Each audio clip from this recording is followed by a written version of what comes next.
कहानी शुरू होती है एक छोटे से कस्बे में जहां आर्यन नाम का एक युवा अपनी साधारण सी जिंदगी जी रहा था। उसके पास धन दौलत भले ही कम थी, पर उसका दिल बड़े सपनों से भरा था, और उन सपनों में उसका सबसे सच्चा साथी था उसका कुत्ता टॉफी। टॉफी कोई खास नस्ल का नहीं था। वह एक साधारण भूरे रंग का देशी कुत्ता था जिसकी आंखें हमेशा आर्यन पर टिकी रहती थीं। आर्यन जहां जाता टॉफी पीछे पीछे चलता। उनके रिश्ते में कोई शर्त नहीं थी। ये प्रेम इतना शुद्ध था कि इसमें लेन देन का कोई स्थान ही नहीं था। आर्यन अपनी पुरानी साइकिल पर रोज सुबह दूध बेचने निकलता और टॉफी उसके कैरियर पर सिर रखकर सोता हुआ उसके साथ सफर करता। आर्यन का सबसे बड़ा सपना था शहर जाकर एक बड़ा बिजनेस खड़ा करना, ताकि वो अपनी माँ और अपने प्यारे टॉफी को हर सुख दे सके। एक दिन आर्यन ने अपना सपना पूरा करने का फैसला किया। उसने थोड़ी जमा पूंजी ली, अपनी माँ से आशीर्वाद लिया और शहर की ओर रुख किया। टॉफी भी उसके साथ था। चौंध ने आर्यन को जल्द ही अपनी गिरफ्त में ले लिया। उसकी मेहनत रंग लाई और कुछ ही सालों में उसने एक सफल टेक स्टार्टअप खड़ा कर दिया। छोटी सी दुकान शानदार ऑफिस में बदल गई। पुरानी साइकिल की जगह महंगी इंपोर्टेड कार आ गई। आर्यन सफल हो गया था।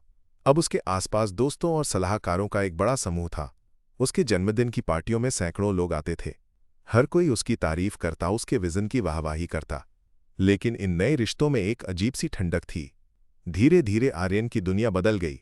देर रात की मीटिंग्स, बिजनेस डिनर और वीकेंड पार्टियां उसकी प्राथमिकता बन गईं। टॉफी अब भी उसके साथ उसी आलीशान अपार्टमेंट में रहता था, पर अब वो आर्यन के पैर छूकर नहीं सोता था। उसे अब एक डॉग वॉकर घुमाने ले जाता था।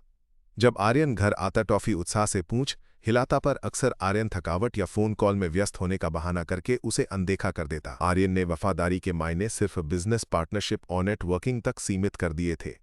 वह भूल गया था कि निष्ठा किसी लाभ या पदवी की मोहताज नहीं होती। टॉफी की शांत प्रेम भरी आंखें अब अक्सर उदास दिखती थीं, जैसे वे पूछ रही हों, दोस्ता, क्या ये सफलता सच में इतनी कीमती है कि इसने हमें दूर कर दिया? पर आर्यन के पास इन सवालों का जवाब सुनने का समय नहीं था। अंधेरी रात और सच्चा आईना स्थान, महानगर वही अपार्टमेंट, लेकिन अब खाली और वीरान। कहते हैं वफादारी की असली परीक्षा संकट के समय होती है, और आर्यन पर वो संकट आया। एक बड़ा बिजनेस डील विफल हो गई। शेयर मार्केट क्रैश हुआ। आर्यन के बिजनेस में भारी नुकसान हुआ। जिस एम्पायर को उसने इतनी मेहनत से खड़ा किया, थाबा ताश के पत्तों की तरह ढह गया। एक हफ्ते के भीतर उसकी जिंदगी पूरी तरह उलट गई। उसके महंगे सूट अब अलमारी में लटक रहे थे और उसका आलीशान अपार्टमेंट अब एक खाली पिंजरा लग रहा था। और उसके वे सैकड़ों दोस्त। जब आर्यन ने मदद के लिए फोन किया तो कोई मीटिंग में व्यस्त था, किसी ने फोन नहीं उठाया और कुछ ने तो साफ कह दिया, सॉरी आर्यन, यह सिर्फ बिजनेस है। जिन लोगों ने उसकी सफलता पर तालियां बजाई थीं, वे अब उसे एक असफल व्यक्ति मानकर नजरअंदाज कर रहे थे। एक एक करके हर रिश्ते ने उसे छोड़ दिया। उसका अहंकार, उसकी दौलत, उसकी सोशल सर्कल की वफादारी, सब वाष्प बनकर उड़ गए। आर्यन अपने खाली घर के फर्श पर बैठकर टूट गया। उसने महसूस किया कि वो कितना अकेला है, और तभी एक नरम सा हल्का सा स्पर्श उसके हाथ पर महसूस हुआ। टॉफी उसके पास बैठा था। वो वही भूरे रंग का साधारण कुत्ता था जिसने कभी उसकी सफलता पर वाहवाही नहीं की थी और न ही अब उसकी असफलता पर कोई सवाल उठाया था। आर्यन ने देखा कि टॉफी की आंखें वैसी ही थीं, शांत, प्रेम भरी और पूरी तरह से अटूट।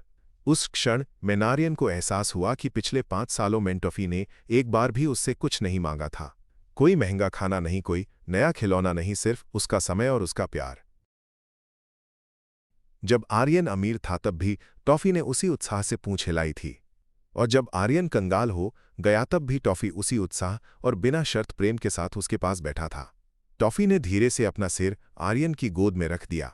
ये बिना शब्दों का संदेश था, तुम अब भी वही हो मेरे दोस्त। मेरे लिए तुम्हारी कीमत कभी नहीं बदली। उस दिन आर्यन को पता चला कि निष्ठा क्या होती है। निष्ठा कोई व्यापारिक समझौता नहीं होती। ये भावनाओं का वो शुद्ध निवेश है जो लाभ या हानि की परवाह किए बिना स्थिर रहता है। उसके तथाकथित वफादार दोस्त सिर्फ लाभ के लिए वफादार थे, वे परिस्थिति के गुलाम थे। लेकिन टॉफी की वफादारी केवल प्रेम से बंधी थी और वो अमर थी। टॉफी ने उसे वो सबक सिखाया जो दुनिया का कोई बिजनेस स्कूल नहीं सिखा सकता था। सबसे बड़ी सफलता सच्ची वफादारी और बिना शर्त प्रेम को पहचानना है। आर्यन ने अपने आंसू पोंछे। उसने टॉफी को गले लगाया और उसके कान में फुसफुसाया, शुक्रिया मेरे दोस्त, तुमने मुझे सिखाया कि असली दौलत क्या है। उसने शहर छोड़ दिया।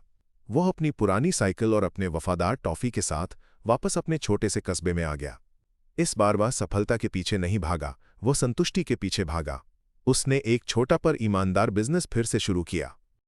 वो आज भी उतना अमीर नहीं है जितना वो शहर में था, लेकिन वो कहीं ज्यादा खुश और शांत है।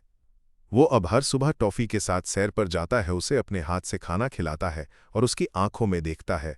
वो सच्चा आईनाज़ो हमेशा उसे उसकी असली कीमत बताता है।